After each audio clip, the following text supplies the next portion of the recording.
Deer viewers, hopefully you are fine. আজকে আমরা ইংরেজিতে একটা প্রশ্ন কিভাবে তৈরি করবেন যেখানে সাহায্যকারী ভাবও থাকতে পারে অথবা ডাব্লিউএইচ কোশ্চেনও অ্যাড থাকতে পারে। এগুলো না জানলে আসলে ইংরেজিতে স্পিকিং করতে গেলে অনেক প্রবলেমে পড়তে হবে। তো চলুন আমরা আমাদের মূল বিষয়ে চলে যাই। Let's get started. এখানে কোশ্চেন তৈরি করার নিয়ম আপনারা দেখে নিন যে প্রথমে আমাদের লেখা হয়েছে হি ক্যান ডু ইট। এটা কোশ্চেন করতে গেলে আমরা জানি সাহায্যকারী ভাবটা আমাদের আগে আসে। তাহলে প্রথমে ক্যান বসে, তারপরে এটা জানি can he do it. He can do it, সে এটা করতে পারে। আর যখন এখানে আসলো ক্যান হি ডু ইট, সে কি এটা করতে পারে? আর এর আগে আপনারা ডাব্লিউএইচ অ্যাড করতে পারবেন। How can he do it, সে কিভাবে এটা করতে পারে। এভাবে আপনারা যদি সাহায্যকারী ভাবগুলো চেনেন তাহলে আপনারা নিশ্চিন্তে প্রশ্ন তৈরি করতে পারবেন। যেমন আমরা যদি বলি he helps me, he helps me. এখন এই সেন্টেন্সটা যদি প্রশ্ন করা যায়, প্রথমে এস থাকলে হবে ডাজ, এস থাকলে হবে ডাজ যেহেতু প্রেজেন্ট ইনডিফিনিট, তারপরে subject does he help me, সে কি আমাকে সাহায্য করে। এখন যদি বলি সে কেন আমাকে সাহায্য করে, শুধু প্রথমে হোয়াই লিখলাম, এরপরে সব ঠিক। Why does he help me, সে কেন আমাকে সাহায্য করে। এই সাহায্যকারী ভাবগুলো আপনাদের চিনতে হবে। সাহায্যকারী ভাব সাধারণত প্রেজেন্ট ইনডেফিনিটের ক্ষেত্রে ডু ডাজ, আর পাস্ট ইনডেফিনিটের ক্ষেত্রে ডিড। আর অন্য সকল টেন্সের ক্ষেত্রে আমরা জানি যে আছে, আমি, যার আছে, এগুলো সাহায্যকারী ভাব। এরপরে হ্যাভ হ্যাজ, হ্যাড, মডাল ভাবগুলো আছে উইল, ক্যান, এগুলো সাহায্যকারী ভাব। এগুলো ভাব প্রথমে আগে বসে। রুলসটা আপনারা দেখে নিতে পারেন যে প্রথমে এই সাহায্যকারী ভাবগুলো আগে বসবে, অর্থাৎ প্রথমে সাহায্যকারী ভাব।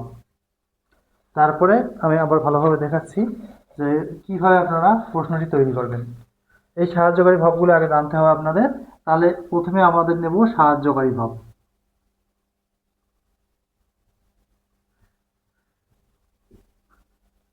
সাহায্যকারী ভাব প্লাস সাবজেক্ট প্লাস এটা হবে মেইন ভাব প্লাস অবজেক্ট, তারপরে প্রশ্নবোধক দিতে পারেন। মেইন ভাব কোনগুলোকে বলা হয়, যেগুলো ভাবে present form, past participle form আছে, সেগুলোকে বলা হয় মেইন ভাব।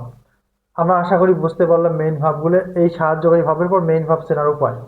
আর এর আগে সর্বপ্রথম আপনারা যদি ডাব্লিউএইচ অ্যাড করতে পারেন, যেমন হু, হোয়াট, হোয়েন, হাউ, হুইচ, এগুলো আপনারা অ্যাড করতে পারবেন। তো চলুন আমরা আরেকটা প্রশ্ন তৈরি করে নিই যে কোনো সেন্টেন্সে। যেমন আমি দিলাম they have done the walk, they have done the walk. এটাকে আপনারা যদি প্রশ্ন করেন তাহলে প্রথমে সাহায্যকারী ভাবটা আসবে have they done the work. প্রথম এটার মিনিং হচ্ছে they have done the work, তারা কাজটি করেছে। এখন যখন আমরা হ্যাভ আনলাম, have they done the work, তারা কি কাজটি করেছে। এখন যদি বলি তারা কিভাবে কাজটি করেছে, তখন আমরা এখানে ডাব্লিউএইচ কোশ্চেনটি অ্যাড করতে পারবো, how have they done the work. এভাবে আপনারা হাজার হাজার সেন্টেন্স তৈরি করতে পারবেন প্রশ্নবোধক। So I think you understand all of the topics. I think in this way you can make a lot of questions and can you give answer. I think you can give answer all of the question if you make this question. If this video is good, please subscribe or follow the page. Thank you for watching. Assalamu alaikum.